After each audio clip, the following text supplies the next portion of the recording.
सबसे पहले चैनल को सब्सक्राइब कर देवे। कंचनपुर नाम के गांव में एक पंडित जयनारायण मिश्रा का आश्रम था। पंडित जी बड़े विद्वान और प्रसिद्ध थे। आश्रम में दूर दूर से विद्यार्थी पढ़ने आते थे। पंडित जी के आश्रम में किसी प्रकार का भेदभाव या ऊंच नीच नहीं बरती जाती थी। अमीर हो या गरीब, सभी को समान रूप से शिक्षा और दीक्षा दी जाती थी। पंडित जी की एक बेटी थी जो अब जवान हो चुकी थी। पंडित जी को उसकी शादी की बहुत चिंता थी। वह जल्दी से जल्दी अपनी बेटी की शादी करना चाहते थे। उनकी बेटी बहुत सुशील, रूपमती और बुद्धिमान थी। पंडित जी उसके लिए उसी की तरह नेक और बुद्धिमान लड़का ढूंढ रहे थे।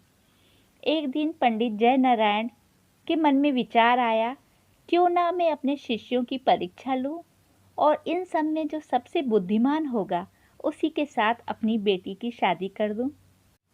अगले दिन पंडित जी ने अपने सभी शिष्यों को बुलाया और कहा, देखो बच्चों, मैं एक विकट स्थिति में फंस गया हूँ। गुरुजी बोले, बात यह है कि मेरी बेटी विवाह योग्य हो गई है और आज तक उसकी शादी के लिए मैंने कोई धन नहीं बचा कर रखा। अब जल्दी ही मुझे उसकी शादी करनी है। वस्त्र, आभूषण और सामान चाहिए। एक युवक ने अपने स्थान से खड़े होकर कहा, तो इसमें चिंता की क्या बात है पंडित जी? मेरे पिता नगर के सेठ हैं। आप एक बार आदेश तो कीजिए, मैं हजारों स्वर्ण मुद्रा आपके चरणों में लाकर डाल सकता हूँ। तभी एक दूसरा युवक बोला, आप मुझे कहिए, मैं इस राज्य का युवराज हूँ।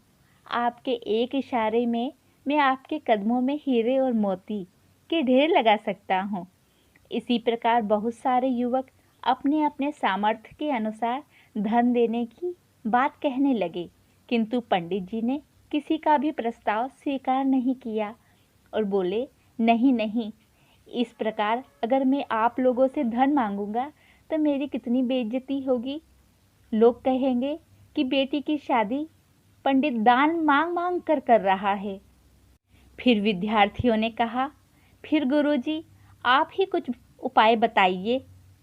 देखो, हमें कोई ऐसा रास्ता तलाशना है जिससे हमारा काम भी बन जाए और किसी को पता भी ना चले। तुम सभी थोड़ा थोड़ा सामान यहाँ वहाँ अपने आसपास रहने वाले लोगों के यहाँ चोरी कर मेरे पास लेकर आइए। यह चोरी एकदम गुप्त होगी। किसी को इस चोरी के बारे में कोई खबर नहीं होगी। इस प्रकार तुम्हारे गुरु की लाज बच जाएगी बेटा।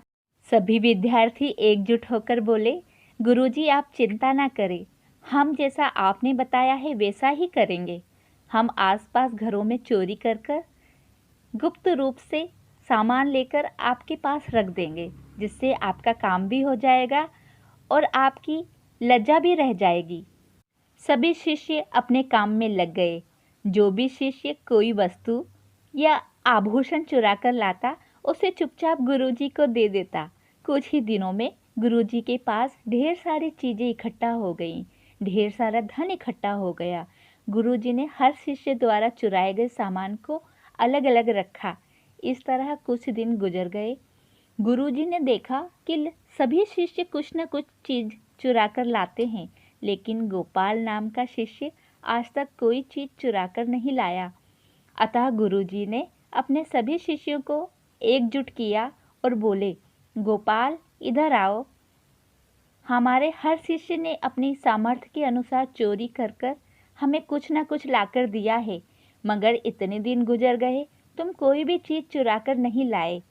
क्या तुम नहीं चाहते कि तुम्हारे गुरुजी की चिंता खत्म हो, मेरी बेटी की शादी हो? गोपाल बोला, चाहता हूँ गुरुदेव, मगर आपकी आज्ञा ही ऐसी थी जिसने मुझे बार बार चोरी करने से रोका। पंडित जी ने कहा, मेरी आज्ञा क्या मतलब है, खुलकर कहो। गोपाल ने कहा, गुरुदेव आपने ही कहा था इस चोरी का किसी को पता न चले। आपने ही तो हमें यह सबक सिखाया है कि हमारी आत्मा सब कुछ देखती है, फिर मैं अपनी आत्मा से चोरी कैसे कर सकता हूँ। इस चोरी को मैं गुप्त कैसे रख सकता था?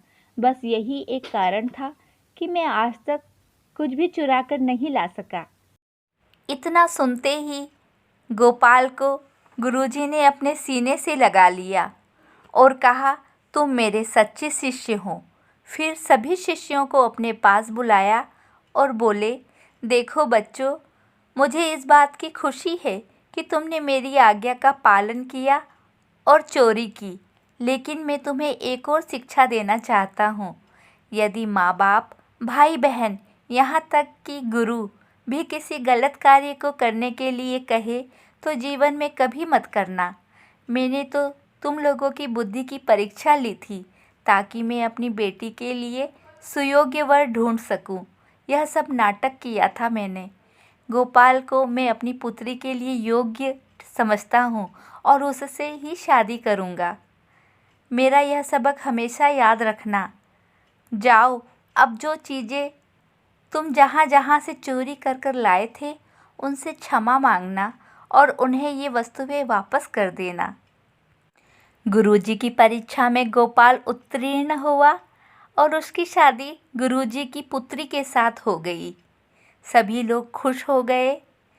आपको यह कहानी अच्छी लगी हो तो चैनल को कृपया सब्सक्राइब करें ताकि सब्सक्राइबर बढ़ सके।